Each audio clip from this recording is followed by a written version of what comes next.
Los alemanes llamaban a esta arma el órgano de Stalin, pero no por la música, sino por el aullido que dejaba a los soldados en un estupor animal. La temperatura en el epicentro de la explosión era tal que el caucho se derretía de las ruedas formando charcos negros, y los motores de aluminio perdían su forma. 7 vehículos experimentales, secreto de máxima categoría. Cada conductor tenía a mano una mecha para volar su propio vehículo. Tenían prohibido rendirse. No tenían a dónde retirarse. Los acorralaron en los pantanos como a lobos. ¿Qué sucedió aquella noche en la aldea de Bogatir cuando se acabaron los proyectiles? ¿Y por qué en el lugar del combate no encontraron ni un solo vehículo intacto, sino solo esqueletos fundidos? Esta es la historia del primer ataque de la Katyusha.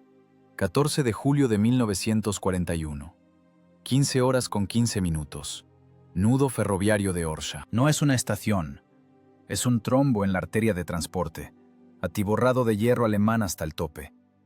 Trenes con combustible, plataformas con tanques, batallones de infantería que en una hora debían avanzar hacia Smolensk. Los alemanes se sienten los dueños. No se esconden. Fuman, se arremangan los uniformes, ríen, gritando por encima del chirrido de los acoples. La profundidad de la retaguardia les parece una garantía de inmortalidad. Para ellos, la guerra aquí es logística, horarios de marcha y comida caliente. Aún no saben que sus vidas ya han sido medidas, pesadas y traducidas a las frías cifras de las tablas de artillería. Su tiempo se ha agotado. Simplemente las manecillas del reloj aún no han alcanzado ese hecho.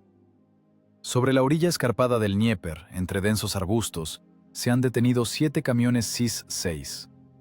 Es la batería experimental del capitán Iván Flerov. Los hombres en las posiciones no parecen héroes de cartel de propaganda. Están grises por el polvo, sus guerreras empapadas de sudor y aceite de motor.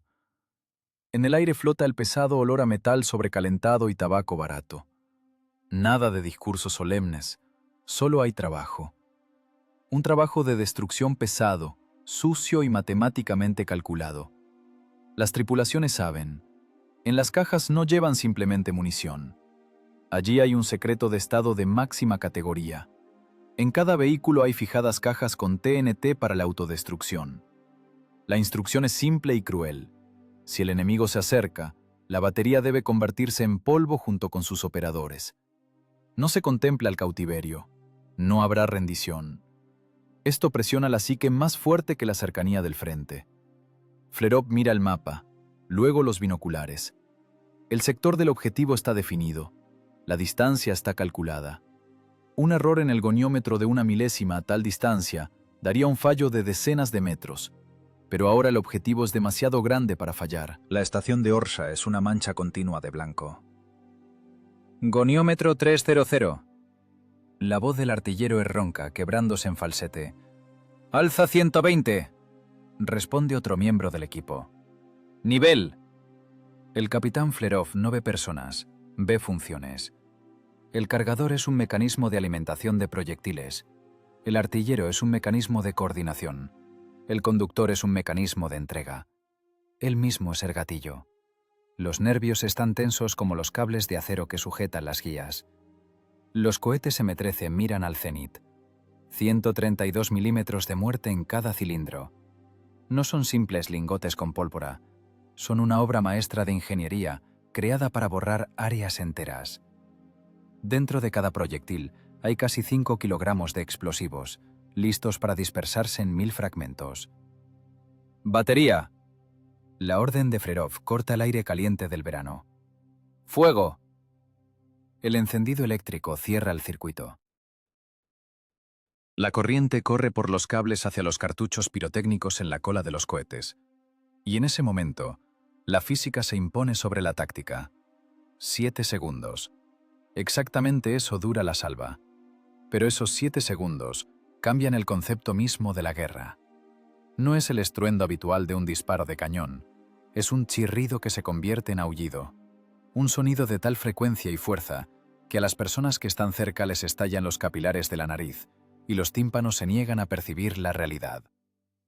112 cometas de fuego se desprenden de los rieles guía. Los camiones CIS-6 se mecen sobre las ballestas como botes en una tormenta, bailan sobre los gatos hidráulicos hundiendo las ruedas en el suelo. Las llamas queman la hierba a decenas de metros detrás de los lanzadores, convirtiendo los arbustos en carbón instantáneo. El humo lo cubre todo, un humo acre y negro de pólvora de nitroglicerina quemada. Y luego ese aullido cae sobre Orsha. Abajo, en la estación, nadie alcanza a entender qué ha pasado. No hay silbido de bomba cayendo, no hay salida de humo de la boca de un cañón. Simplemente el cielo cae repentinamente sobre la tierra. 112 explosiones se funden en un solo estruendo continuo que hace temblar la tierra a kilómetros del epicentro. Esto no es tiro al blanco. Es la aniquilación de un cuadrante. El cohete M-13 al estallar produce 135 fragmentos pesados. A una velocidad de 800 metros por segundo, estos trozos de acero incandescente no solo hieren, convierten a la infantería en carne molida biológica, mezclada con barro y astillas de durmientes. Los fragmentos no vuelan hacia arriba, se arrastran a ras del suelo, cegando todo ser vivo de raíz. La temperatura en el epicentro de la explosión se dispara instantáneamente. Las cisternas de combustible detonan, añadiendo a este infierno miles de litros de gasolina ardiendo. Orsha desaparece. En lugar del nudo ferroviario, ahora hay un tornado de fuego. La onda expansiva vuelca los pesados tanques alemanes como juguetes de niños. Las torretas son arrancadas de sus anclajes, las placas de blindaje estallan por las soldaduras. Las plataformas con técnica militar se convierten en nudos retorcidos de metal. Los que estaban en el centro desaparecieron de inmediato, se evaporaron, se desintegraron en átomos. Los que estaban en los bordes vieron el fin del mundo. El efecto psicológico es más aterrador que el físico. Los alemanes que han recorrido Europa, que han visto el trabajo de la artillería pesada y los bombardeos en alfombra, caen en un estupor animal. Ese aullido maldito, seguido por un muro de fuego. No pueden clasificar la amenaza, no es aviación, no son obuses, es algo nuevo que se sale de los marcos de su comprensión de la guerra, un arma del juicio final. En las posiciones de la batería, el silencio zumba en los oídos, el humo se asienta lentamente. Los hombres se miran unos a otros con ojos salvajes. Les tiemblan las manos, pero no de miedo, sino por la sobretensión y el bajón de adrenalina. Ellos mismos están asustados por lo que acaban de liberar. Hace 7 segundos aquí había un bosque tranquilo. Ahora hay un calvero quemado que huele a azufre y humo. ¡Replegar dotaciones! La voz de Flerov suena sorda, como si viniera de debajo de un algodón. No hay tiempo para inspeccionar los resultados. No hay tiempo para felicitaciones. El resultado se entiende por la columna de humo negro que se levanta sobre el horizonte, donde estaba la estación. Ahora se activa el temporizador de supervivencia. Los alemanes reaccionarán rápido. La Luftwaffe levantará sus escuadrones. La artillería comenzará a tantear el cuadrante. El arma secreta se ha revelado. Ahora comenzará la caza contra ellos, la caza más grande en la historia de este sector del frente. La mecánica de las acciones está ensayada hasta el automatismo. Gatos arriba, fundas sobre las guías. Los conductores saltan a las cabinas arrancando los motores. Los CIS, aún calientes por la salva, rugen escupiendo el escape. Hay que irse, desaparecer, disolverse en los bosques antes de que los observadores alemanes transmitan las coordenadas de este pedazo de tierra. Flerov lanza una última mirada hacia Orsha. Allí ruge un mar de fuego. Él comprende. La guerra de antes ya no existe. Ahora la guerra es un proceso de ingeniería para convertir el paisaje en un paisaje lunar. Y él es el ingeniero jefe de este proceso. ¡Movimiento!, ordena el capitán. La columna arranca, dejando atrás la hierba humeante y el comienzo de una leyenda que les costará la vida. Tienen solo unos minutos para convertirse en fantasmas. La carrera contra la muerte ha comenzado.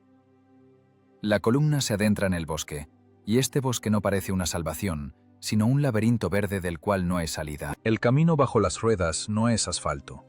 Es una mezcla de arena, arcilla y raíces que destroza la suspensión. Los camiones CIS-6 rugen en marchas bajas.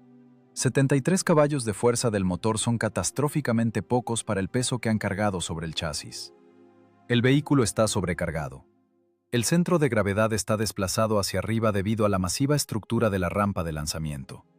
En cada curva el camión se inclina, amenazando con volcarse en la zanja. Los conductores se aferran al volante hasta que se les ponen blancos los nudillos, sintiendo en la espalda cómo la muerte se balancea detrás de la cabina. Esto ya no es un simple transporte, es una paradoja de ingeniería. Por un lado, una simplicidad genial. Toma un riel, suéldale guías, ponlo sobre el chasis de un camión y obtendrás una movilidad inalcanzable para un obús clásico. Por otro lado, es una fragilidad artesanal. El CIS-6 es un trabajador de obras civiles, no un carro de combate. No tiene blindaje. La cabina es de madera, recubierta de lámina. Una ráfaga de ametralladora alemana la atravesará, convirtiendo al conductor y al comandante en un colador junto con el panel de instrumentos. Un fragmento de mina que golpee el tanque de gasolina convertirá el vehículo en una antorcha en segundos. Y atrás, en la caja, yacen los cohetes de repuesto. Si detonan, habrá que medir el cráter en decenas de metros. Pero lo más aterrador no es lo que puede llegar de fuera. Lo más aterrador es lo que está fijado dentro. En el chasis de cada vehículo, junto a los tanques de gasolina y en la base de las guías, hay instaladas cargas especiales. 2 cajas de madera. Dentro, 30 kilogramos de TNT prensado. Esto no es munición para el enemigo. Es una póliza de seguro para el secreto. El comandante de la dotación tiene en la cabina, a mano, el control de detonación. O, en el peor de los casos, una mecha lenta. La instrucción del Comisariado del Pueblo de Defensa no deja espacio para interpretaciones. Ante amenaza de captura, destruir. La tripulación viaja montada sobre una bomba con mecanismo de relojería, donde el temporizador es la distancia hasta los tanques alemanes. En la cabina del vehículo líder hace calor. El olor a gasolina se mezcla con el olor a sudor y tabaco barato. El sargento conductor, sin apartar la vista de la huella rota del camino, lanza una frase corta al artillero sentado a su lado. Va pesado, los resortes están al límite. Si el eje se rompe, nos quedamos parados. El artillero, un muchacho joven con la cara manchada de hollín, mira de reojo la caja negra bajo el asiento. Si nos paramos, apretamos. ¿Tú apretarás? El conductor cambia de marcha con un crujido. El vehículo da un tirón. ¿Y no quieres vivir? Una orden es una orden. Flerov dijo, no dejar a los alemanes ni las tuercas. Tuercas. A nosotros mismos nos volará en tuercas. 30 kilos de TNT. Ni siquiera habrá que enterrar. Solo un hoyo y humo. Ellos saben lo que transportan, pero no saben el nombre del arma. La palabra Katyusha aún no ha nacido. Aparecerá más tarde, en cartas y leyendas. Ahora es un artículo, un índice secreto por cuya divulgación hay fusilamiento en el acto. Los soldados de otras unidades miran la columna con sospecha. Los vehículos siempre están cubiertos con lonas. Incluso en los descansos, incluso en la retaguardia profunda. La guardia aleja a los curiosos a culatazos. Sus propios infantes susurran que los artilleros transportan unos tubos infernales o pontones. Este aislamiento oprime. Estás entre los tuyos, pero eres un extraño. Eres el portador de un secreto que pesa más que la propia instalación. El diseño del BM-13 es el triunfo del funcionalismo sobre la estética. El paquete de guías es una estructura soldada de canales y vigas. Nada de hidráulica, solo accionamientos manuales de puntería. El mecanismo de giro es tosco, requiere fuerza física. Para apuntar la instalación hay que girar los volantes, desollándose las palmas. ¿Precisión? Un concepto relativo. La dispersión de los proyectiles a una distancia de 3 kilómetros es de cientos de metros por el frente. Pero esa es la esencia. No es un rifle de francotirador. Es una escopeta de calibre 132 milímetros. La tarea del sistema no es dar en un tanque, sino cubrir la hectárea de tierra en la que se encuentra ese tanque. El asfalto se terminó hace mucho. Ahora solo hay brechas forestales. La velocidad de la columna cae a 10 kilómetros por hora. Los motores se calientan. Los conductores miran los indicadores de temperatura con la misma ansiedad que al cielo, donde en cualquier momento pueden aparecer los Messerschmitts. El sobrecalentamiento del motor significa detenerse. Detenerse significa rezagarse. Rezagarse significa muerte. Aquí no se abandona el equipo para irse a pie. Aquí el equipo eres tú mismo. Estás soldado a él por el deber y por 30 kilogramos de explosivos. Flerov viaja en un auto ligero, a veces rebasando la columna, a veces dejándola pasar. Ve los rostros de sus hombres. Están cansados. Les tiemblan las manos después de la salva bajo Orsha. Acaban de matar a cientos de personas, y ahora son conscientes de que se han convertido en el objetivo prioritario para todo el grupo de ejércitos centro. La inteligencia alemana trabaja rápido. Las interceptaciones de radio ya han registrado el pánico en el éter de la Wehrmacht. Berlín exige explicaciones. ¿Qué quemó la estación? ¿Dónde está esa arma? ¿Quién la comanda? Detrás de cada curva del camino se imagina una emboscada. El bosque que debería ocultar parece una trampa. Las ramas golpean los parabrisas como látigos. ¿Oyes? El conductor del segundo vehículo se tensa. ¿Qué? Un zumbido, parece aviación. No seas ave de mal agüero, es el viento en los pinos. No, es un motor, pesado. Viene un Junkers. El sonido aumenta. Un zumbido bajo y vibrante de bombarderos. Los están buscando. Rastrillan los cuadrantes, buscando las siluetas características de camiones con rieles en el techo. La orden se transmite en cadena sin radio, con voz y gestos. ¡Aire! ¡A cubrirse! Los pesados cis, rompiendo arbustos, salen de la brecha hacia las copas de los árboles. Apagan los motores. El silencio cae instantáneamente, y en ese silencio solo se oye cómo se enfría el metal y cómo zumba el avión alemán en algún lugar sobre las copas de los abetos. Los hombres están sentados en las cabinas, sin moverse. La mano del comandante de la dotación se posa sobre el interruptor del detonador. Si el piloto los nota, si comienza el ataque a tierra, no huirán. Volarán los vehículos, junto con ellos mismos. No es heroísmo en el sentido literario, es la lógica dura y seca de la guerra. El secreto de la tecnología es más importante que la vida de la dotación. Más importante que la vida del capitán. Más importante que todo. Pasó, exhala el artillero cuando el zumbido se aleja hacia el oeste. Pasó, responde como un eco el conductor, limpiándose el sudor de la frente con la manga manchada de aceite. Arranca, hay que llegar al cruce antes de que oscurezca. La llave gira en el contacto. El motor de arranque chilla con esfuerzo, girando el cigüeñal. El motor estornuda y arranca. La vibración recorre de nuevo el chasis, resonando en las columnas vertebrales de los hombres. La columna se arrastra hacia el camino. La carga de 200 toneladas de secreto continúa su viaje. No tienen un punto final de ruta. Su ruta es la línea del frente, que se rompe y se desplaza constantemente. Solo tienen una orden, el tanque lleno de gasolina y una caja de TNT bajo el asiento. Y la comprensión de que la próxima parada puede ser la última. Adelante, lo desconocido. Atrás, las cenizas de Orsha. Y entre estos dos puntos, 7 camiones que llevan en sus cajas el futuro de la guerra. La infantería alemana en el frente oriental hacia julio de 1941 ya se había acostumbrado a los sonidos de la guerra. Distinguían el silbido de una bomba de aviación de 100 kilos cayendo, el chasquido seco de un disparo de rifle y el estruendo pesado y rítmico de la artillería de obuses soviética. Cada sonido tenía su algoritmo de salvación. Oías el silbido, te tirabas al suelo. Oías el estruendo, te enterrabas en la tierra. La guerra era una sinfonía predecible de calibres, donde un soldado experimentado tenía la oportunidad de sobrevivir si seguía las reglas. Pero lo que sucedió bajo Orsha, y luego comenzó a repetirse en otros sectores del frente, rompió este esquema. Primero llegaba el sonido. No era un silbido ni un trueno, era un aullido.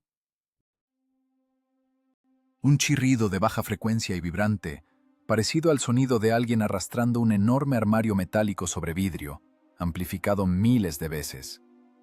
No crecía gradualmente, se desplomaba de golpe, llenando todo el espacio, haciendo vibrar los dientes y contrayendo las entrañas con un espasmo helado. Los soldados alemanes en las trincheras levantaban la cabeza. ¿Aviación? Ninguna silueta en el cielo. ¿Ruptura de tanques? La tierra tiembla, pero no se oyen motores. Este aullido duraba solo unos segundos, pero la psique humana los estiraba en horas. Era un ataque psicoacústico. El sonido nacía de la salida de los gases de pólvora a través de las toberas de los cohetes. pero para los que estaban sentados en las trincheras, aullaba la misma muerte. Y luego comenzaba el infierno que no se podía sobrevivir. Un proyectil de artillería clásico al impactar contra la tierra generalmente se clava en el suelo, y solo entonces se activa el detonador. Una parte significativa de la energía de la explosión y de los fragmentos se va a la tierra, lanzando fuentes de barro. Esto da una oportunidad. Si estás acostado en el fondo de la trinchera, los fragmentos volarán sobre ti. El proyectil M13 funcionaba de otra manera. Debido a su forma alargada y balística específica, a menudo llegaba al objetivo en ángulo y detonaba casi instantáneamente al tocar la superficie. A veces los detonadores se activaban incluso al rozar las ramas de los árboles. Esto cambiaba la física de la destrucción. Los fragmentos no se iban al cielo ni se enterraban en la arcilla, se extendían. Miles de trozos dentados de metal incandescente volaban horizontalmente a una altura de medio metro o 1 metro del suelo. Esto se llama campo de fragmentación de destrucción continua. Velocidad de dispersión, 800 metros por segundo. A tal velocidad, un trozo de metal de unos pocos gramos posee la energía cinética de una bala de gran calibre. No solo perfora la carne, arranca trozos del cuerpo, tritura los huesos hasta hacerlos polvo, arranca extremidades. No había salvación en las trincheras abiertas. Los fragmentos se asomaban tras los parapetos, rebotaban en las paredes de las trincheras, creando una picadora de carne dentro del espacio cerrado. La infantería, acostumbrada a considerar la trinchera un refugio seguro, se encontraba en una trampa. Los que intentaban correr morían al instante. Los que se quedaban acostados morían un segundo después. Fue entonces, en las primeras semanas de uso, que nació ese apodo: órgano de Stalin. Los alemanes llamaron así a la instalación no por amor a la música. Visualmente, el paquete de guías recordaba a los tubos de un órgano de iglesia. Pero lo principal es el sonido. La onda sonora era de tal densidad que a muchos soldados sobrevivientes, pero contusionados, les sangraban los oídos. Los tímpanos no soportaban el cambio de presión. La gente se volvía loca, no figurativamente, sino literalmente. En los hospitales de campaña de la Wehrmacht aparecieron pacientes que no tenían ni un rasguño, pero se sentaban meciéndose de un lado a otro y se tapaban los oídos con las manos, siguiendo oyendo ese aullido en su cabeza. Al cuartel general del Grupo de Ejército Centro empezaron a llegar informes de pánico. Los oficiales de la Wehrmacht, gente con educación militar pragmática, no podían encontrar términos para describir lo que sucedía. En uno de los informes interceptados tras un ataque de la batería de Flerov, el seco lenguaje burocrático del reporte alemán se quebraba en una descripción del apocalipsis. Pérdidas de personal en el cuadrante 4-7, 100%. Técnica destruida. Tanques ardiendo. Cañones fundidos. El estado psicológico de los sobrevivientes en los sectores vecinos es crítico. Los soldados se niegan a volver a las posiciones. Los rusos han empleado un cañón lanzallamas automático de cañones múltiples de sistema desconocido. El efecto de destrucción supera todas las normativas conocidas. Fundidos. Esa palabra asustaba al mando más que nada. El efecto explosivo del proyectil M13 se complementaba con una temperatura monstruosa. En una salva de división sobre un área de varias hectáreas se creaba una zona de combustión continua. La temperatura en el epicentro de las explosiones saltaba a cientos de grados. El caucho de los neumáticos se escurría al suelo en charcos negros. La pintura en el blindaje hervía en burbujas. Las piezas de aluminio de los motores perdían su forma. No era solo energía cinética de impacto, era una tormenta térmica. Los alemanes no entendían cómo luchar contra esto. No tenían análogos. Sus morteros de 6 tubos, Nebelwerfer, golpeaban con precisión, pero no lejos y no tenían tal densidad de fuego. La Katyusha rusa no era un arma precisa, era un arma de área. No necesitaba dar en un búnker de ametralladora concreto. Simplemente borraba el cuadrado del mapa en el que se encontraba ese búnker, junto con el bosque, la hierba, la capa superior del suelo y el ametrallador mismo. El miedo a los órganos se convirtió en un factor estratégico. Bastaba un rumor de que en un sector del frente habían aparecido las máquinas infernales para que la resistencia de la defensa alemana cayera. Los comandantes de regimiento exigían apoyo aéreo inmediato ante cualquier sospecha del rugido característico de los camiones. La caza de los morteros reactivos se convirtió en una idea obsesiva. Por cada ejemplar destruido prometían la cruz de hierro, vacaciones y ascenso. Pero atrapar al fantasma era casi imposible, y en la tierra quedaban solo las consecuencias. Un desierto negro y arado donde hace una hora había un bosque, esqueletos retorcidos de vehículos, parecidos a huesos de bestias prehistóricas, y cadáveres. Cadáveres que era imposible identificar, porque el vendaval de acero no dejaba nada entero. No era trabajo de joyero, sino de carnicero. Física de destrucción cruda, sucia, pero absolutamente efectiva, traducida al lenguaje de la producción en masa de la muerte. Y ese lenguaje los alemanes empezaron a entenderlo demasiado bien. La guerra del artillero es habitualmente una ciencia estática, elección de posición, excavación de refugios, camuflaje con redes, largas horas de cálculos con regla de cálculo y tableta. Una batería de obuses puede estar en un mismo lugar durante semanas, echando raíces en la tierra con casquillos y latas de conserva. Pero para los hombres del capitán Flerov, la estática se convirtió en sinónimo de muerte. Inventaron un nuevo tipo de trabajo de combate, donde la geografía cambia más rápido de lo que se enfrían los cañones. Su táctica cabe en 3 verbos: golpeó, replegó, desapareció. No era una guerra de posiciones, era una guerra de tiempos. Tan pronto como el último proyectil, el 16º, sale de la guía, la posición deja de ser un secreto. 7 camiones, habiendo lanzado 112 cohetes, levantan al aire no solo una nube, sino un verdadero hongo de polvo. La tierra seca, levantada por los chorros reactivos, cuelga en el aire como una cortina densa que se ve a 10 kilómetros. Para los observadores de artillería alemanes, es lo mismo que una bengala roja lanzada verticalmente. Son coordenadas exactas. Es una invitación al asesinato. ¡Retirada! ¡Marcha! La orden suena incluso antes de que el eco de las explosiones se apague a lo lejos. Ninguna evaluación de resultados. Ningún binocular para ver cómo arden los trenes alemanes. Cada segundo extra en la posición acerca la probabilidad de un contraataque al 100%. La artillería alemana trabaja con precisión. Tienen 3, máximo 4 minutos para calcular el cuadrante y cubrirlo con fuego de respuesta. Flerov tiene 2 minutos para abandonar ese cuadrante. Aquí comienza el calvario físico. La instalación BM-13 en posición de marcha y en combate son 2 máquinas diferentes.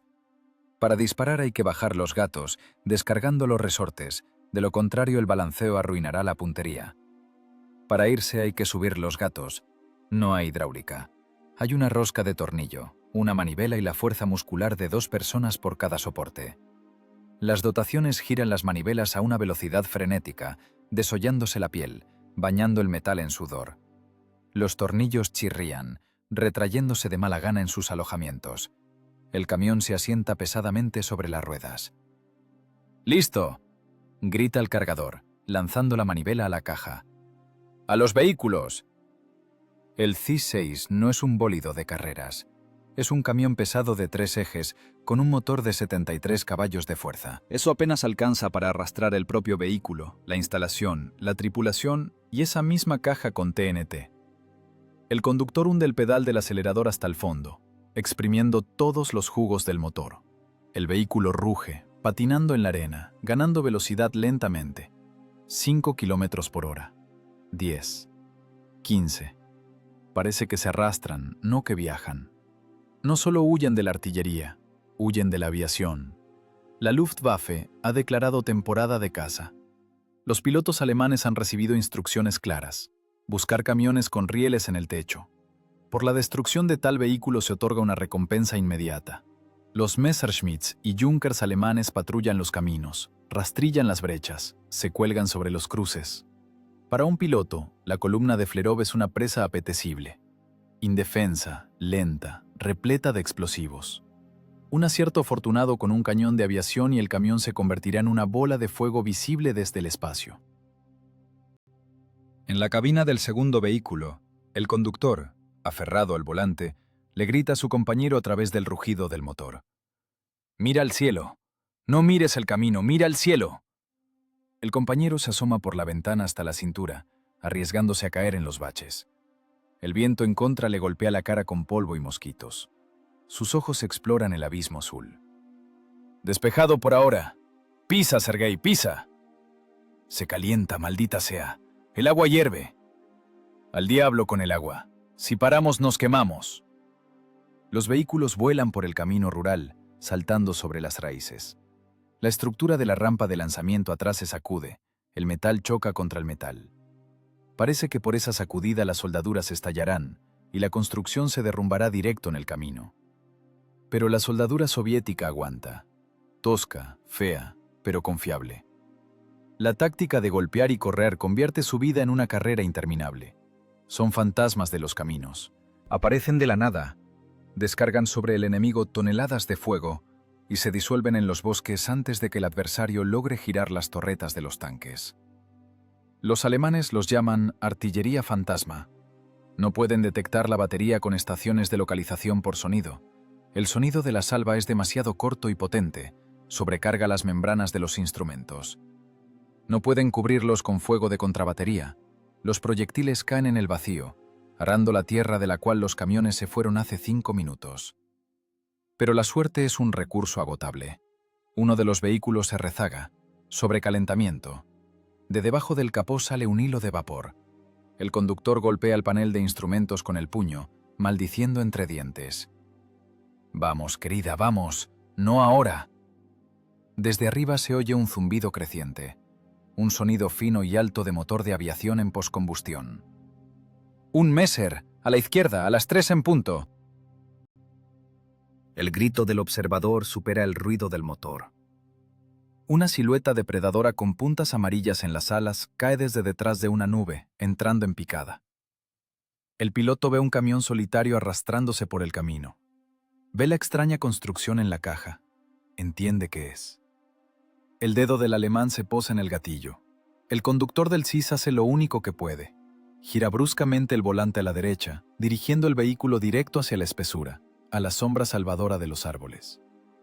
El camión se inclina, rompe ramas, quiebra abedules jóvenes con el parachoques.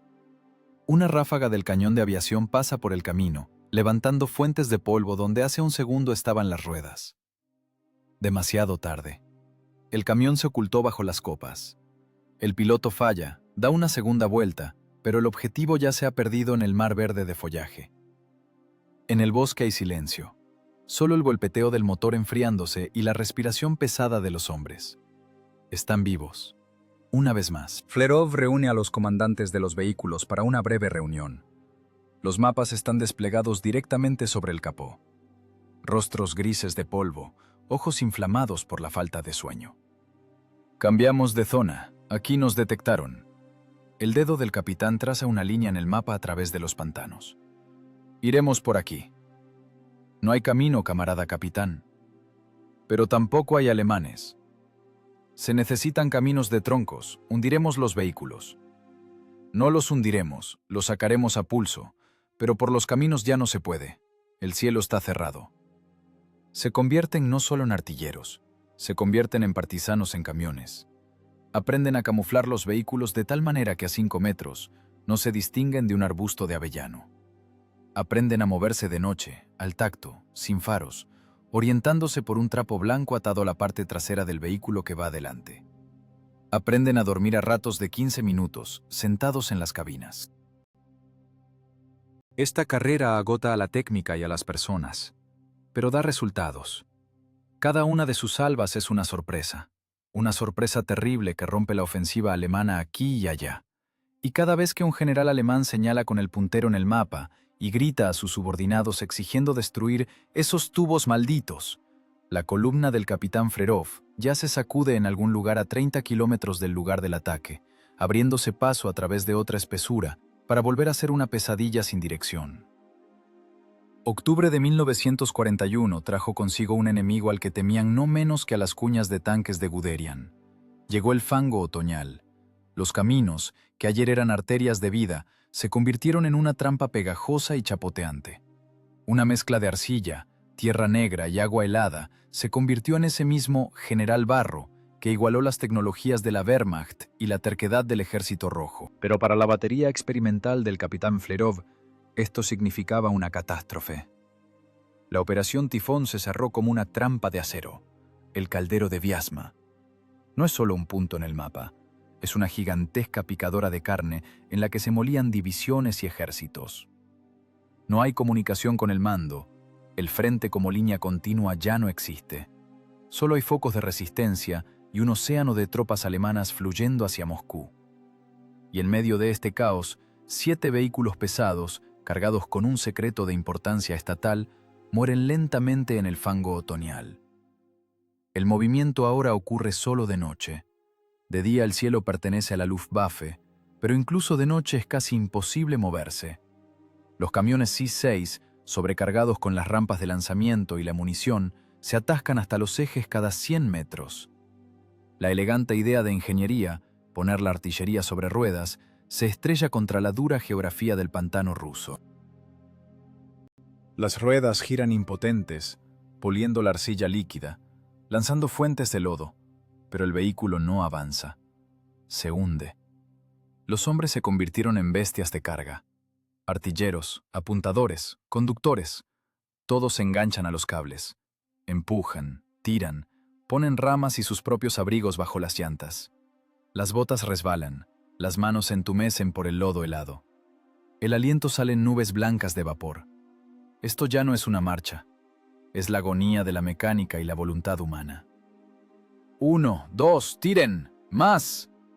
El grito ronco del sargento se ahoga en el ruido de la lluvia y el aullido esforzado de los motores. Combustible. Esta palabra suena más aterradora que cerco. Los tanques se vacían. No hay gasolineras. No hay servicios de retaguardia. Cada gota de gasolina vale su peso en oro. Los conductores drenan los restos de los tanques de camionetas destruidas en los arcenes. Cuelan ese líquido turbio a través de trapos, esperando que los motores no se ahoguen. El consumo de combustible en tales condiciones es monstruoso. 1 litro por kilómetro, 2 litros, 3. Las agujas del nivel de combustible se arrastran inexorablemente hacia el cero. El capitán Flerov comprende. Están en una bolsa. El anillo se ha cerrado. Despliega el mapa sobre la rodilla, iluminándolo con una linterna trofeo cubierta con la palma. El mapa es inútil. En él hay dibujadas líneas de defensa que ya no existen. Aldeas marcadas como nuestras reciben con fuego de ametralladoras alemanas. Bosques que deberían ocultar están infestados de grupos de sabotaje. Mira a sus hombres. Están negros de cansancio y suciedad. Tienen los ojos hundidos. No han dormido en 3 días. Pero no abandonan los vehículos. Saben que abandonar la Katyusha significa traicionar no solo el juramento, sino el sentido común. Dejar tal tecnología al enemigo es un crimen que no se puede expiar ni con la muerte. Camarada capitán, la voz del teniente es baja, casi un susurro. Adelante estás, Paz de Minsk. La exploración volvió. Hay alemanes. ¿Y a la derecha? También alemanes. Infantería motorizada. Vieron transportes blindados. ¿Atrás? La cola de la columna escuchó ladridos de perros y habla alemana. Nos siguen el rastro. Flerov calla, limpia sus gafas empañadas. La situación es extremadamente clara. Los han acorralado como a lobos contra las banderas. El espacio de maniobra ha desaparecido. Queda un estrecho corredor a través de pantanos y aldeas remotas que lleva a ninguna parte. En las cajas de los camiones yace la muerte en 2 formas.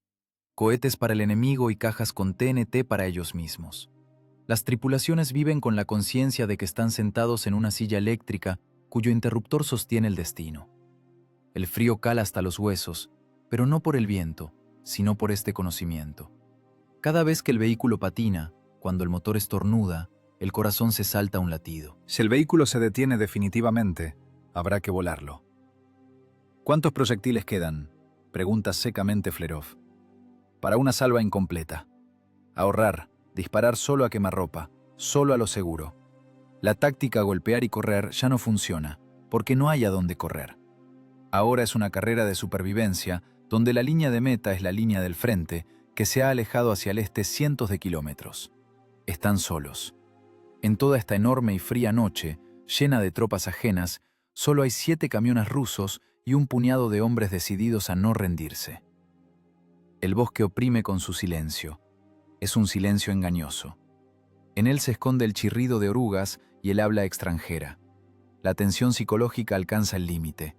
Parece que cada árbol los mira con la mira de un rifle de francotirador. Los soldados se estremecen ante el crujido de una rama rota. Los nervios se han adelgazado como cables viejos. En la cabina del vehículo líder, el conductor y el comandante no hablan. No hay nada de qué hablar. Todo se entiende sin palabras. Escuchan el motor. Mientras funcione, hay esperanza. Mientras las ruedas giren, están vivos. Si nos topamos, empieza el conductor mirando a la oscuridad frente al capó. Lo sé. Lo interrumpe el comandante poniendo la mano sobre el cuerpo frío del detonador. No te acobardes, lo haremos limpio. Se acercan a la aldea de Bogatir. El nombre suena como una burla. Aquí no hay héroes, Bogatir. Solo gente agotada y hierro al límite de su resistencia. La oscuridad es tan densa que se puede cortar con un cuchillo. La lluvia no cesa ni un minuto, lavando las huellas, pero no el cansancio. Flerov lo siente en la piel. El desenlace está cerca. El lazo se ha apretado definitivamente. Ya no hay opciones de rodeo. No hay brechas salvadoras. Adelante, un bloqueo. Atrás, persecución. La lógica de la guerra los ha llevado a un callejón sin salida del cual solo hay una salida. Verticalmente hacia arriba, junto con el humo y las llamas. Pero mientras haya 1 metro de tierra bajo las ruedas, se arrastrarán. Porque son artilleros. Su dios es la balística, y ella no perdona detenerse. «Adelante», ordena el capitán. En silencio, sin luces. La columna se adentra en la negrura de la noche, al encuentro de su destino. Los motores funcionan a bajas revoluciones para no hacer ruido, pero ese sonido en el bosque nocturno igual parece un trueno. 7 segundos de infierno que regalaron al enemigo todos estos meses, ahora regresan a ellos como 7 horas de espera del final. Noche del 6 al 7 de octubre de 1941. Aldea de Bogatir. El nombre en el mapa es solo un conjunto de letras, pero en la realidad es un cuello de botella estrecho, atrapado entre pantanos y bosque. La columna entra en el pueblo. Silencio. Demasiado silencio para la zona del frente. La oscuridad es tal que los conductores ven solo las luces traseras del vehículo de adelante, y eso apenas. 7 camiones TSI-6 se deslizan por la calle principal, cortando el barro con las ruedas. Los motores trabajan a media fuerza, tratando de no perturbar el silencio, que ya está tenso como una cuerda antes de romperse. La trampa se cierra instantáneamente. Primero el sonido, un chasquido seco de un cartucho pirotécnico en el cielo. Sobre la columna estalla una bengala. Una luz de magnesio blanco mortecino inunda la calle, sacando de la oscuridad las siluetas de los vehículos, el brillo del metal mojado de las guías y los rostros petrificados de los hombres. Tras la luz llega el plomo. Las ametralladoras alemanas golpean desde 2 lados, cosiendo con fuego cruzado los costados de madera de las cabinas y las lonas de las cajas. Las trazadoras dibujan líneas de fuego, clavándose en la técnica. Los vidrios estallan, salpicando fragmentos en la cara de los conductores. Los radiadores están perforados. El agua hirviendo brota al suelo, mezclándose con el barro. Es una emboscada total, bien organizada. Los alemanes esperaban, sabían la ruta. ¡Al combate! La voz del capitán Flerov supera el crepitar de las ametralladoras. ¡Tiro directo! En los reglamentos de artillería no existe el concepto de disparo de cohetes a quemarropa. El BM-13 está creado para ataques más allá del horizonte, por áreas, a distancias de kilómetros. Pero los reglamentos se escribieron en tiempos de paz. Ahora rigen las leyes de la supervivencia física. Las dotaciones saltan de las cabinas directo al barro, bajo las balas. Alguien cae y no se levanta más, abatido por una ráfaga. Los que quedan se arrastran hacia los gatos. Hay que desplegar los vehículos. En la estrecha calle del pueblo, los camiones de 7 metros maniobran como elefantes en una cacharrería. Los conductores fuerzan las palancas de las cajas de cambios, retrocediendo, rompiendo cercas, aplastando jardines delanteros. Los vehículos se colocan cruzados en el camino, bloqueándose el paso unos a otros, pero liberando sectores de tiro. ¡Bajar rampas, paralelas al suelo! Los tornillos de los mecanismos de elevación chillan. Los rieles guía, que usualmente miran al cielo, bajan. Ahora no son obuses, ahora son escopetas gigantes, apuntando a quemarropa las cadenas alemanas que salen de las casas. Los alemanes ven estas construcciones extrañas. Dejan de disparar por un segundo aturdidos. Quieren tomar esta arma milagrosa intacta. Se oyen gritos en alemán. «¡No disparen a los vehículos! ¡Tomen a la tripulación!». Ese es su error. Ese segundo de demora les cuesta la vida. ¡Fuego! Flerov no espera la salva de toda la batería. Cada vehículo dispara por su cuenta tan pronto está listo. La primera instalación se estremece. Los chorros de gas incandescente golpean el suelo, levantando nubes de vapor y ceniza. Los cohetes salen de las guías no en arco balístico, sino casi horizontalmente. A una distancia de 200 metros, la balística del proyectil M13 se convierte en un absurdo. Pesados cigarros rellenos de TNT se estrellan contra las isbas, los cobertizos, los transportes blindados alemanes, sin siquiera haber alcanzado la velocidad máxima. Pero la energía cinética es suficiente para atravesar una pared de troncos. Los detonadores se activan dentro de los recintos. La aldea de Bogatyr se convierte en una sucursal del infierno.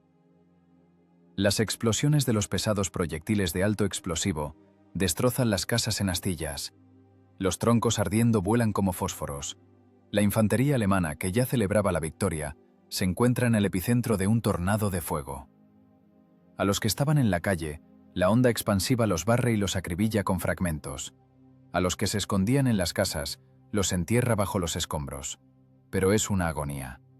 La munición se agota instantáneamente. Tenían solo unos pocos proyectiles por cañón. El último estruendo de cohetes se apaga, dejando tras de sí el crepitar de incendios y los gritos de los heridos. La batería ha hecho su trabajo. El enemigo ha sido rechazado, pero no destruido. El anillo no se ha roto. Desde la oscuridad comienzan a disparar ametralladoras de nuevo. Ahora los alemanes no escatiman la técnica. Han entendido que no podrán tomar el trofeo. Quieren destruirlo todo. Llega el momento de la verdad. Ese mismo por el cual en los chasis cuelgan cajas de 30 kilos con TNT. Flerov está herido. Se aprieta la mano contra el costado, sintiendo la sangre tibia y pegajosa, pero su conciencia trabaja con precisión, como un cronómetro. Recorre los vehículos. A la luz del incendio su figura parece una sombra negra. «¡Listos para la detonación!», ronca. «¡Mechas!». El circuito eléctrico de detonación puede haber sido cortado por las balas. Lo más seguro es la mecha de seguridad. Los comandantes de las dotaciones abren las cajas. El olor a explosivo húmedo se mezcla con el humo. Las manos tiemblan, pero hacen el trabajo habitual. Insertar el detonador. Encender la mecha. Tiempo de combustión. Segundos. No es solo destrucción de técnica, es un suicidio en nombre del secreto. Las tripulaciones no tienen vía de escape. A sus espaldas el pantano, adelante un muro de fuego. Algunos combatientes sacan granadas, otros recargan sus armas personales. Aceptarán el combate aquí, junto a las ruedas de sus vehículos. ¡Detonen!, grita Flerov, estando junto a la instalación líder. No se va a cubierto, se queda para asegurarse. La mecha sisea, arrastrándose como una serpiente hacia el interior de la caja con TNT. La explosión de 30 kilogramos de trotil, amplificada por los restos de gasolina en los tanques y los cohetes no disparados, no es un destello. Es una ruptura de la realidad. El camión SIS-6 simplemente deja de existir como objeto material. La cabina se destroza en pedazos. El pesado motor de media tonelada sale volando decenas de metros como una piedra de una onda. Los rieles guía se retuercen en espirales, se rompen por la soldadura, convirtiéndose en chatarra informe. La onda expansiva derriba postes de telégrafo y arranca los techos de las casas sobrevivientes. A continuación detona el segundo vehículo, el tercero. La tierra se estremece como en un terremoto. Una serie de golpes monstruosos se funde en un solo estruendo continuo que tapa los oídos incluso a kilómetros de ahí. Bolas de fuego se elevan hacia el cielo negro, iluminando el bosque con una luz carmesí espeluznante. El capitán Iván Flerov desaparece en este destello. Su cuerpo, como los cuerpos de muchos de sus combatientes, se convierte en parte de esta última y más terrible salva. Cumplió la tarea principal. El secreto está a salvo. Al enemigo no le quedará nada más que metal retorcido y fundido, en el que ya es imposible reconocer el arma formidable. Ni una sola guía entera, ni un solo proyectil entero. Solo hoyos humeantes y trozos de hierro esparcidos por el barro. Cuando los ametralladores alemanes, aturdidos y contusionados, finalmente se deciden a acercarse al lugar de las explosiones, encuentran solo un cementerio de técnica. Los esqueletos ardientes de los camiones recuerdan a esqueletos de monstruos prehistóricos.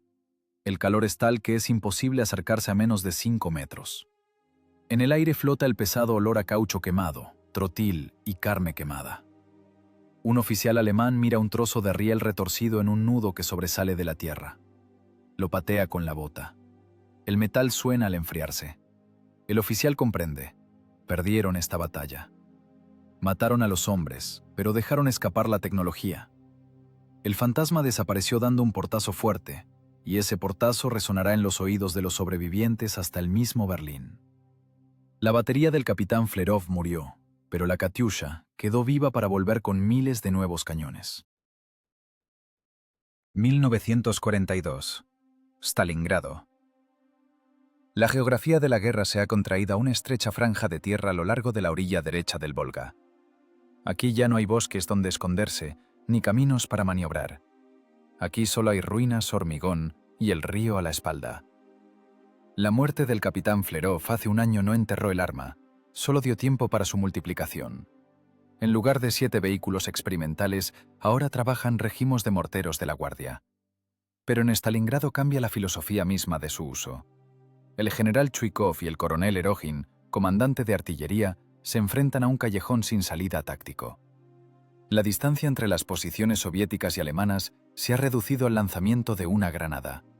50 metros, 30, a veces el grosor de una pared de ladrillo. Usar artillería pesada clásica es imposible. El riesgo de alcanzar a los propios es demasiado grande. Se necesita precisión quirúrgica, pero las Katyushas no la tienen. Las Katyushas solo tienen área de destrucción. Y entonces deciden cambiar el relleno de la muerte. Llegan nuevas municiones al frente. Los índices en las facturas no dicen nada al ciudadano común, pero para un químico es una sentencia para todo ser vivo. Proyectiles de termita. Dentro de la ojiva no hay solo explosivos. Hay una mezcla de polvo de aluminio y óxido de hierro. Química escolar simple elevada al absoluto del asesinato industrial. Al encenderse, esta mezcla no explota, arde. La temperatura de combustión es de 2200 grados Celsius. Para referencia, el acero se funde a 1500 grados. El hormigón se desmorona y fluye a 2000. La carne humana se evapora instantáneamente, dejando en las piedras solo un rastro negro y grasiento de carbono. Las instalaciones BM-13 están en la orilla izquierda del Volga, a salvo. Su tarea es lanzar la muerte a través del río, apoyando a la guarnición aferrada a las ruinas de la ciudad. La trayectoria de vuelo de los proyectiles es empinada, casi vertical. Se van al cielo gris otoñal para caer unos segundos después sobre las calles que los alemanes ya consideraban suyas. Zona del elevador de granos. Una gigantesca torre de hormigón que domina la ciudad. Es una fortaleza dentro de la cual están encerrados los restos de la infantería de marina soviética. Los alemanes salen de todas las grietas como hormigas. Acercan cañones de asalto, lanzallamas. La situación es crítica. Los infantes de marina transmiten coordenadas por radio. No son coordenadas del enemigo, son sus propias coordenadas. Volga, soy Granito. Alemanes en el primer piso, alemanes en los almacenes. Solicito fuego sobre mi posición. Cuadrante 1240. La caja está llena. Granito, aquí Volga. Confirma. Ese es tu sector. Confirmo. Quemen. Rápido o nos aplastan. En la orilla izquierda, el comandante de la batería mira el mapa. El cuadrante 1240 es el elevador mismo y el territorio adyacente. Sabe qué es la termita. Sabe lo que va a pasar ahora. Pero una orden es una orden. Alza 108. Tubo 20. Con termita. Salva. De nuevo ese aullido, pero ahora suena diferente. Se refleja en el agua, amplificándose por la acústica del valle fluvial. Decenas de cohetes pasan sobre el Volga, dejando estelas de humo. El impacto de los proyectiles de termita no se parece al de los explosivos. No hay estruendo demoledor que reviente los tímpanos. Hay un sonido parecido a un suspiro gigante que pasa a un siseo de sartén al rojo vivo a la que le echaron agua. Los proyectiles estallan en el aire y al impactar, esparciendo miles de elementos ardiendo. No es fuego en el sentido habitual, es luz líquida. Las gotas de termita fundida atraviesan los cascos como papel. Atraviesan el blindaje de los transportes blindados alemanes, escurriéndose dentro del vehículo e incendiando la munición y el combustible. Apagar la termita es imposible. El agua se descompone instantáneamente en hidrógeno y oxígeno, solo intensificando la combustión. La arena no ayuda. La mezcla quema la arena, convirtiéndola en vidrio. La calle alrededor del elevador se convierte en un río de fuego. El asfalto se inflama. La infantería alemana, que hace un segundo se preparaba para el asalto, cae en una trampa. Los hombres se convierten en antorchas vivientes. Corren tratando de apagar las llamas, pero las llamas se incrustan en la carne. Los gritos son ahogados por el rugido del incendio. El aire se quema. No hay suficiente oxígeno para respirar. Los pulmones se queman con cada inhalación de la suspensión incandescente. «¡Veo impacto!», grita el observador al auricular. «¡Arde! ¡Todo arde! ¡Los tanques se pararon! ¡La infantería se retira!». La vista desde las troneras del elevador es apocalíptica. Alrededor de la torre ruge un mar de fuego en el que se funde la ofensiva alemana. Los combatientes soviéticos, atrincherados en los pisos superiores, sienten el calor a través de las paredes de hormigón. Pero la termita aisló al enemigo. La ola de fuego creó un muro a través del cual no puede pasar ningún organismo vivo. La BM-13 en Stalingrado dejó de ser solo artillería. Se convirtió en una herramienta de terraformación. Cambiaba el paisaje, convirtiendo los barrios urbanos en paisajes lunares cubiertos de una costra vítrea de escoria. En el cuartel general de Chuikov entienden, es cruel. Golpear con tales proyectiles en zona urbana significa no dejar piedra sobre piedra. Pero Stalingrado no es lugar para el humanismo. Es un lugar donde la física de la destrucción dicta las condiciones de supervivencia. «¡Cambiar fuego!», ordena el coronel Erogin. «Cuadrante 13-0, concentración de técnica en el barranco». Recarga. Los cargadores, arrancándose las uñas, arrastran los proyectiles pesados y resbaladizos por la grasa. 50 kilogramos cada uno. La normativa de recarga es de 5 minutos. Lo hacen en 3. La adrenalina sustituye la fuerza. Saben que allá, al otro lado del río, sus camaradas esperan este fuego como salvación. Nueva salva. Nuevos gemidos del metal. Los tanquistas alemanes en el barranco oyen este sonido. Saben qué es. El pánico en el éter de las radios de tanques alemanas se cambia por gritos animales. Las escotillas se cierran de golpe, los motores rugen tratando de sacar los vehículos de la zona de impacto. Pero las orugas no tienen oportunidad contra la velocidad de un cohete. Los proyectiles cubren el barranco. El efecto del espacio cerrado intensifica la temperatura. El tanque Panzer III no es perforado por fragmentos, pero cuando sobre el compartimento del motor cae un trozo de termita ardiendo, el motor se apaga. Las bandas de goma en las ruedas se derriten en una masa negra. La tripulación se asfixia en el humo. Abren las escotillas para respirar y dejan entrar el calor del horno. La batalla de Stalingrado muele a las personas, pero también forja una nueva táctica. Ola de fuego. Acompañamiento de la infantería con un muro de explosiones. Si antes la artillería trabajaba por puntos, ahora las katyushas trabajan por áreas, quemando corredores para la contraofensiva. De noche el resplandor sobre Stalingrado se ve a 40 kilómetros. No son solo casas ardiendo, es hierro, tierra y la historia misma de la vieja guerra ardiendo, cediendo lugar a una nueva era, la era de la destrucción técnica total. Y en el centro de esta hoguera, simples guías de canal soldadas a chasis de camiones que envían a través del gran río sus saludos incandescentes. Julio de 1943. El arco de Kursk. La estepa bajo Prokhorovka no solo arde, vibra. Hace tanto calor que el aire tiembla sobre el blindaje, distorsionando las siluetas. El polvo fino y acre del OES, lo tapa todo. Fosas nasales, filtros de motores, recámaras de cañones. La visibilidad cae a 100 metros, pero no es niebla, es una suspensión de tierra levantada al cielo por miles de orugas y explosiones. Aquí, en la cara sur del arco, la Wehrmacht juega su carta principal. los tanques pesados Tiger. 56 toneladas de acero alemán, 88 milímetros de calibre, óptica Zeiss que permite matar a 2 kilómetros. Para la artillería antitanque soviética es un problema. Los proyectiles de 45 milímetros rebotan en el blindaje frontal del Tiger como guisantes contra una pared. Incluso los cañones de 76 milímetros de los cazadores de bestias se ven obligados a dejar que estos monstruos se acerquen a distancias de pistola para tener oportunidad de penetración. La cuña de tanques alemana, Panzerkeil, avanza inexorablemente.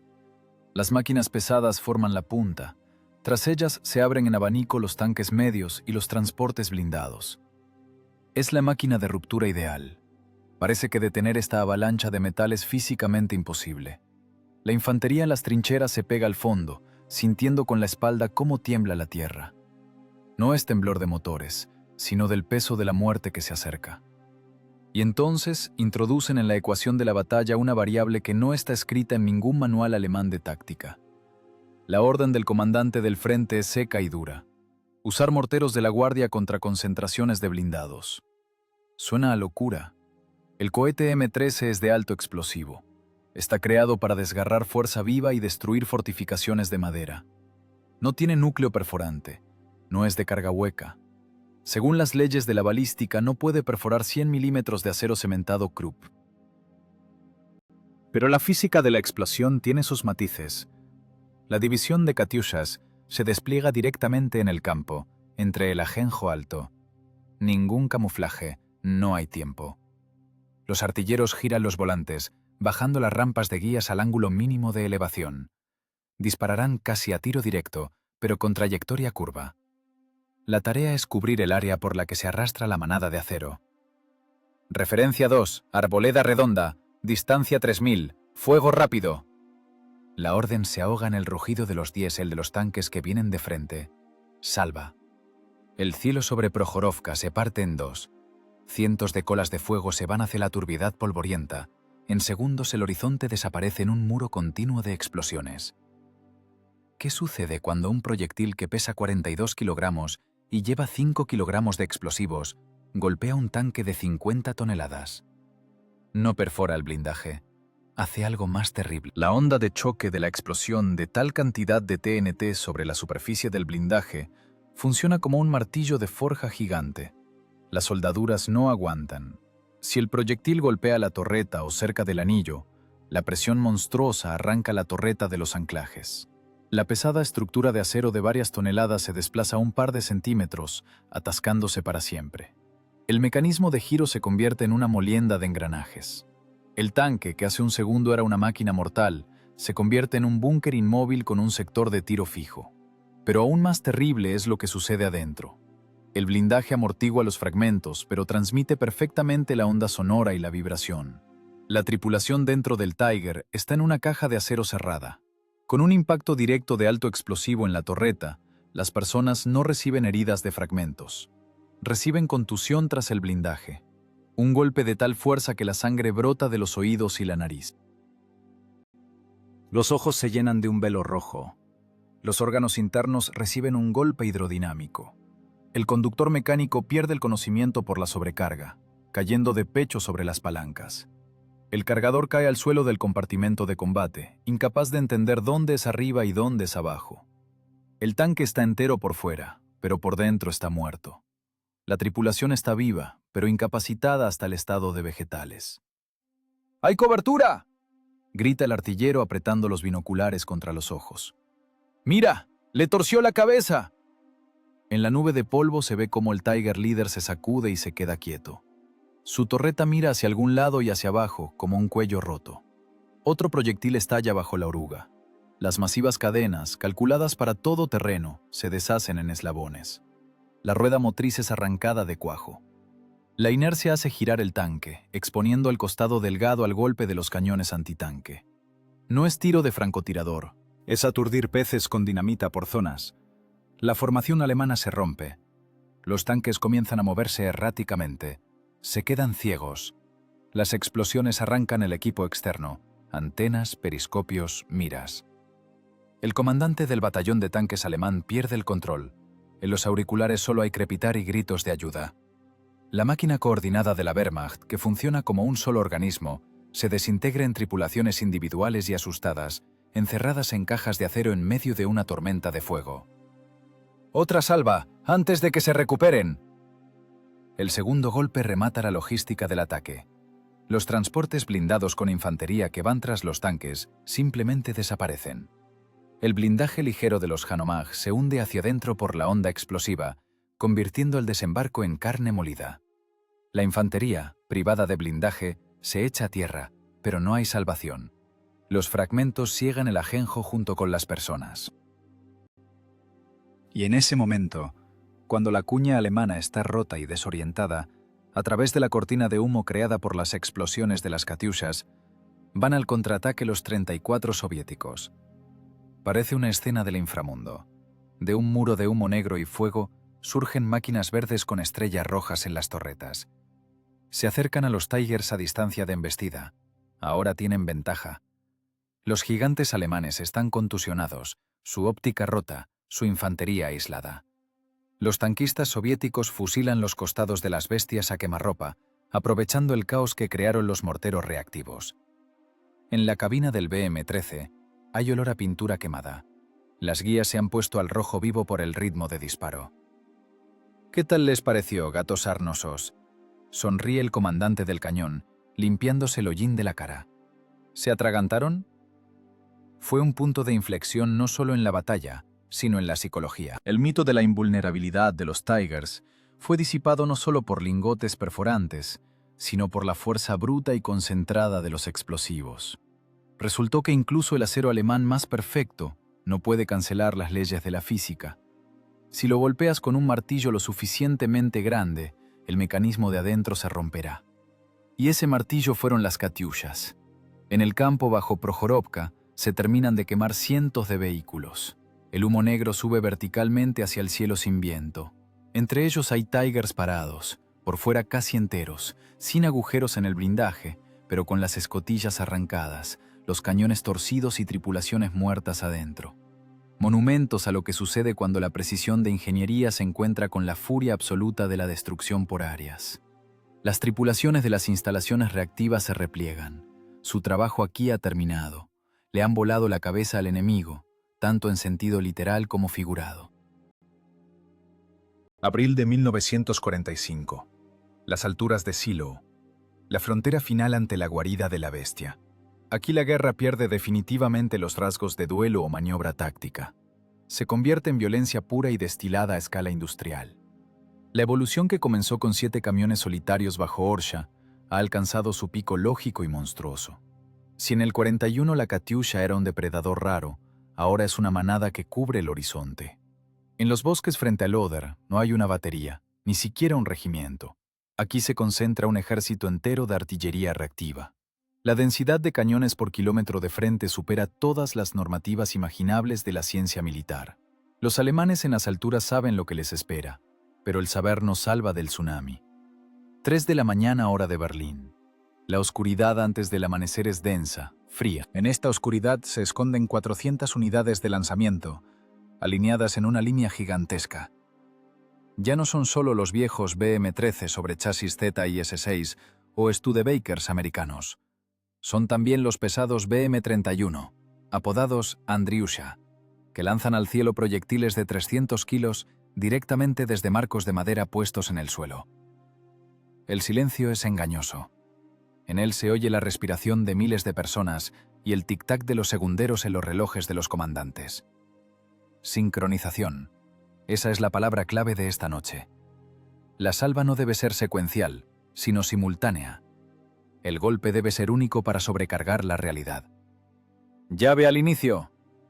La orden pasa por cables telefónicos a cientos de cabinas simultáneamente. Giro de la llave de cierre de circuito. Chispa. Rugido. No es el sonido de un disparo.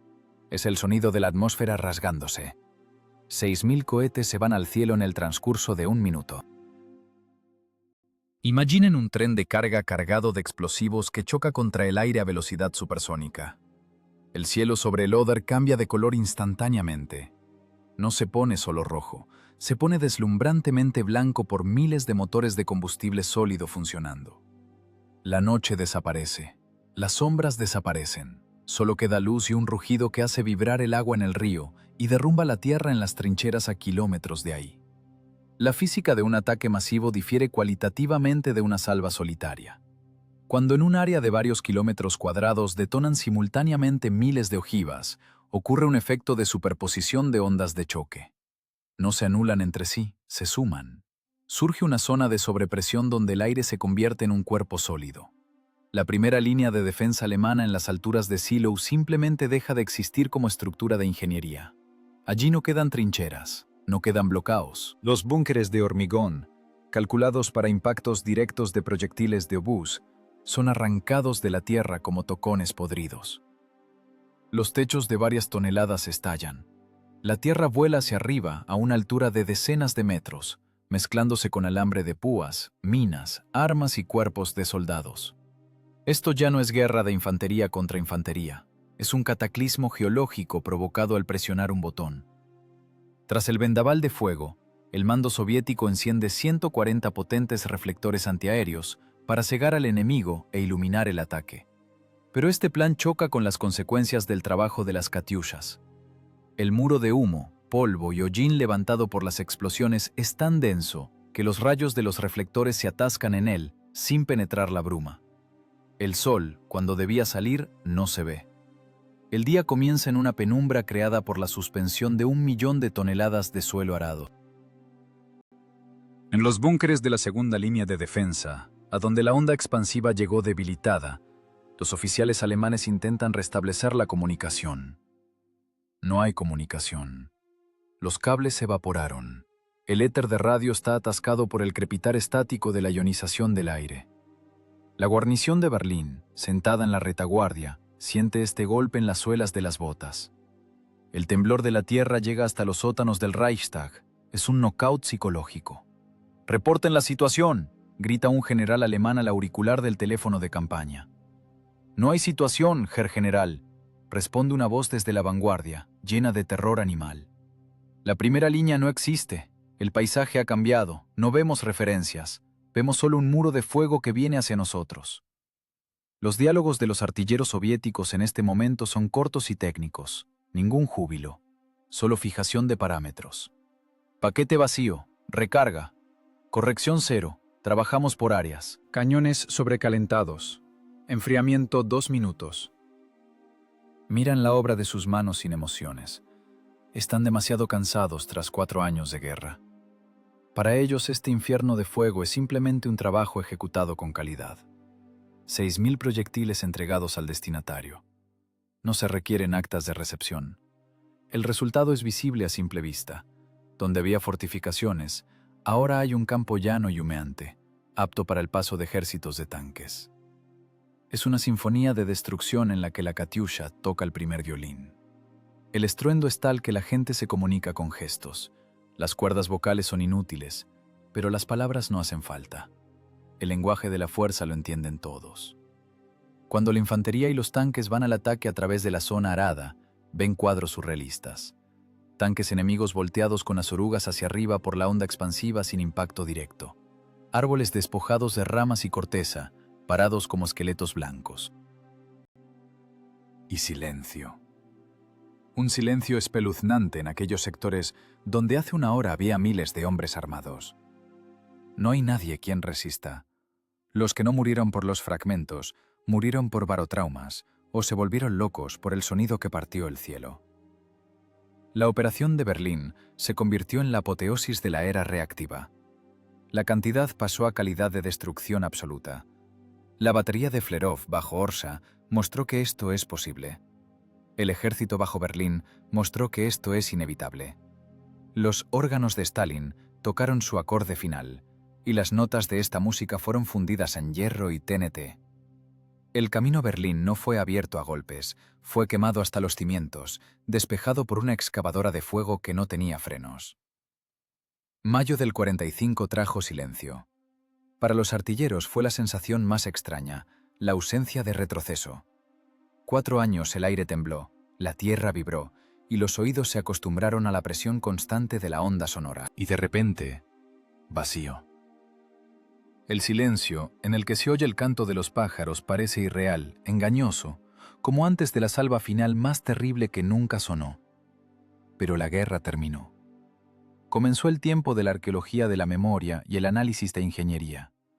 La historia de la batería experimental del capitán Flerov no terminó en el caldero de fuego cerca de la aldea de Bogatyr. Simplemente se fue al suelo para brotar a través de las décadas. Los exploradores que llegaron a esos bosques años después buscaban metal. Buscaban casquillos, cascos, chasis de vehículos. Pero lo que encontraron en el lugar del último combate no encajaba en la imagen habitual de un campo de batalla.